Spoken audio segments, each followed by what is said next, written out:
ओम सूर्याय नमः। ओम आदित्याय नमः। स्वागत है आपका हमारे चैनल पर। आज के इस वीडियो में आप सुनेंगे रविवार व्रत की कथा। तो सभी प्रकार की व्रत कथाएं सुनने के लिए और हमसे जुड़े रहने के लिए आपको हमारे चैनल को सब्सक्राइब करना है, बेल आइकन को प्रेस करना है और आज का वीडियो अच्छा लगे तो लाइक करना है और शेयर करना है। तो चलिए रविवार व्रत की कथा सुनने से पहले मार्कंडेय पुराण से ली हुई सूर्य भगवान की हम एक और कथा का श्रवण करते हैं। कथा के अनुसार एक राज्य में राज्यवर्धन नाम के राजा राज्य करते थे। उनकी पत्नी का नाम मानिनी था। राज्यवर्धन अपनी प्रजा से बहुत प्रेम करते थे, प्रजा को हमेशा खुश रखा करते थे और राज्यवर्धन की प्रजा भी उनसे बहुत प्रेम किया करती थी। एक समय की बात है कि मानिनी राज्यवर्धन के सिर में तेल लगा रही थी। तभी उसने देखा कि राज्यवर्धन के सिर में एक सफेद बाल है। यह देखकर मानिनी रोने लगी। जब मानिनी रोई और उनका आंसू राजा के शरीर पर गिरा तो राजा ने मुड़कर देखा कि मानिनी रो रही है।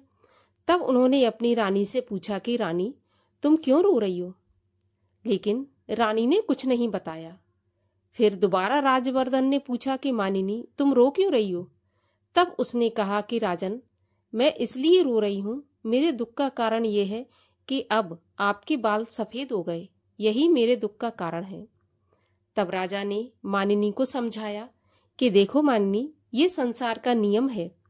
इंसान पैदा होता है, फिर बड़ा होता है, फिर वृद्धावस्था को जाता है। ये तो संसार का नियम है। अब मेरे सिर में अगर सफेद बाल है तो मेरा वन जाकर तपस्या करने का समय आ गया है और अपने पुत्र को राज्य सौंपकर मैं वन में चला जाऊंगा। ऐसा सुनकर मानिनी दुखी हो गई और जब प्रजा ने सुना तो प्रजा भी दुखी हो गई। प्रजा ने राजा से आग्रह किया कि राजन, आप जैसे अभी तक हमारी रक्षा करते आए हैं वैसे आगे भी करें। आपको वन में जाने की आवश्यकता नहीं है। लेकिन राजा ने कहा, ये उम्र वानप्रस्थ आश्रम की है, मुझे जाना ही होगा। राजा ने किसी की बात नहीं मानी। तब प्रजाजनों ने सोचा कि राजा किसी की बात नहीं मान रहे।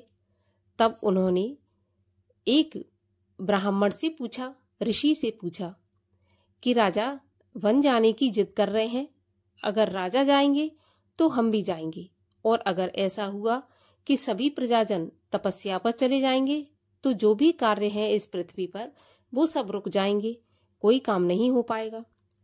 तब एक सुदाम नाम का गंधर्व आकाश मार्ग से आया और उसने कहा कि आप कामरूप नाम के विशाल पर्वत पर जाएं और वहां जाकर भगवान सूर्य की आराधना करें, तपस्या करें। जब सूर्य भगवान प्रसन्न होंगे तो आपकी सारी मनोकामनाओं को पूरा कर देंगे।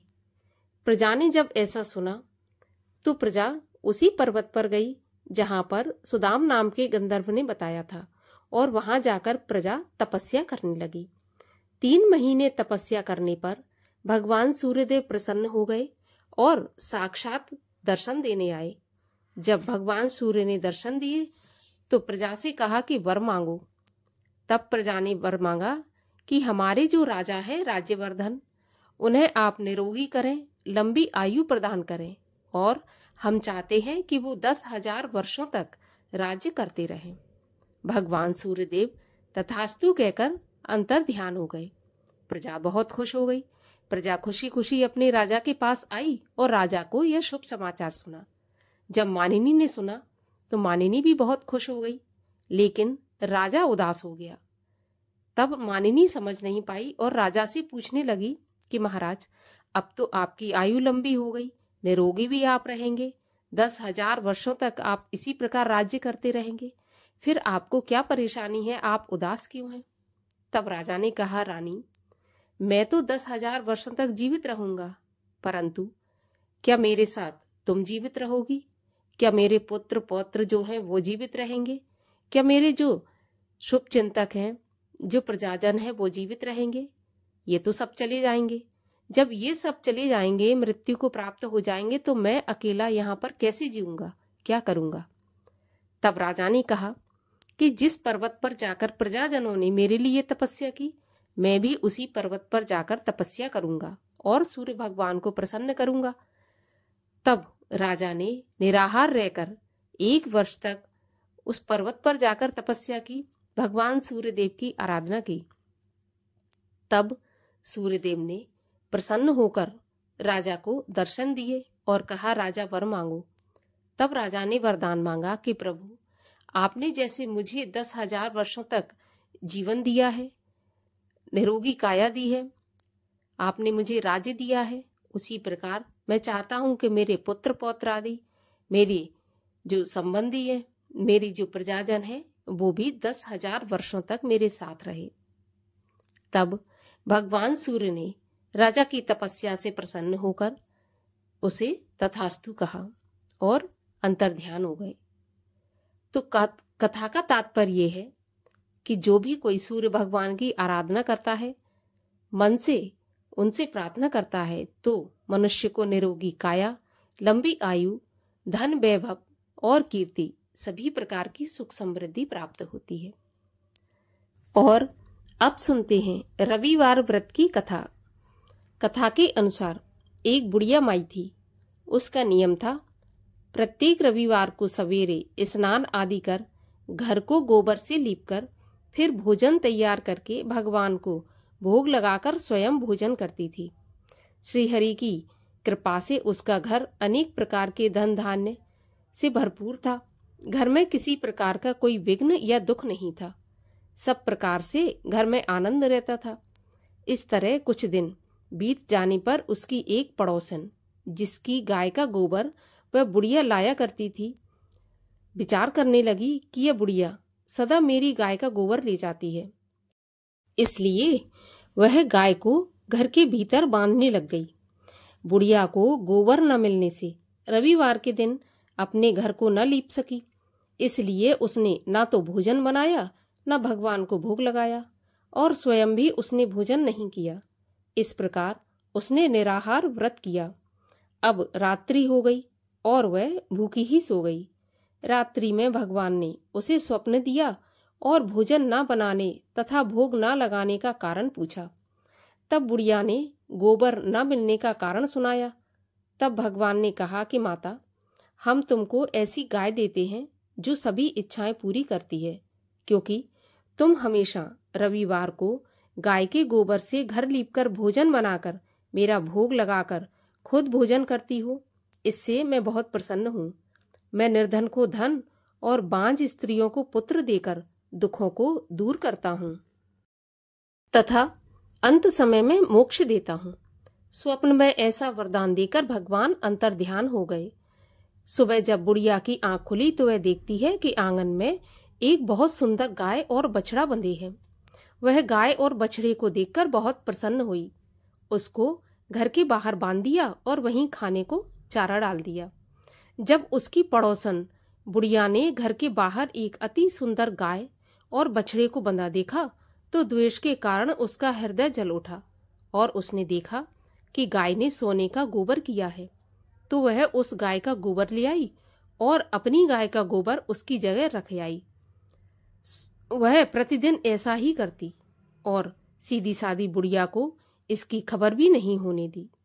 तब सर्वव्यापी ईश्वर ने सोचा कि चालाक पड़ोसन के कर्म से बुढ़िया ठगी जा रही है। तो ईश्वर ने संध्या के समय अपनी माया से बड़े जोर की आंधी चला दी। जब आंधी चली तो बुढ़िया ने आंधी के डर से अपनी गाय को घर के भीतर बांध लिया। प्रातःकाल जब बुढ़िया ने देखा कि गाय ने सोने का गोबर दिया है तो उसके आश्चर्य की सीमा नहीं रही। अब तो वह रोज गाय को घर के भीतर बांधने लगी।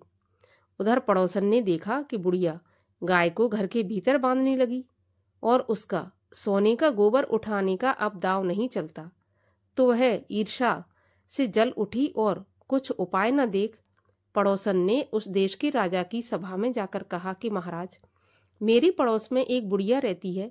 उसके पास ऐसी गाय है जो रोज सोने का गोबर देती है। आप उस सोने से प्रजा का पालन करिए। वह बुढ़िया इतने सोने का क्या करेगी। तब राजा ने यह बात सुन अपने दूतों को बुढ़िया के घर से गाय लाने की आज्ञा दी। बुढ़िया प्रातः ईश्वर का भोग लगाकर भोजन ग्रहण करने ही जा रही थी कि राजा के कर्मचारी गाय खोलकर ले गए।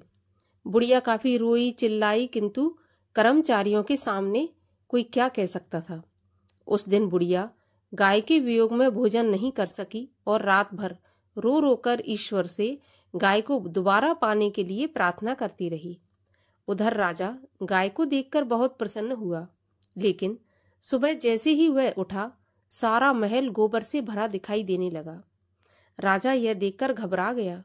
भगवान ने रात्रि में राजा को सपने में कहा कि राजा, गाय बुढ़िया को लौटाने में ही तेरा भला है। उसके रविवार के व्रत से प्रसन्न होकर मैंने उसे गाय दी थी। प्रातः होते ही राजा ने बुढ़िया को बुलाकर बहुत से धन के साथ साथ सम्मान के सहित गाय और बछड़ा लौटा दिया।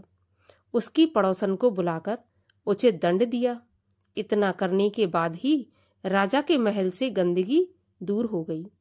उसी दिन से राजा ने नगरवासियों को आदेश दिया कि राज्य की समृद्धि तथा अपनी समस्त मनोकामनाओं की पूर्ति के लिए रविवार का व्रत सभी लोग अवश्य रखें। व्रत करने से नगर के लोग सुखी जीवन व्यतीत करने लगे। कोई भी बीमारी तथा प्रकृति का प्रकोप उस नगर पर नहीं होता था। सारी प्रजा सुख से रहने लगी थी। बोलिए सूर्य भगवान की जय, आदित्य भगवान की जय।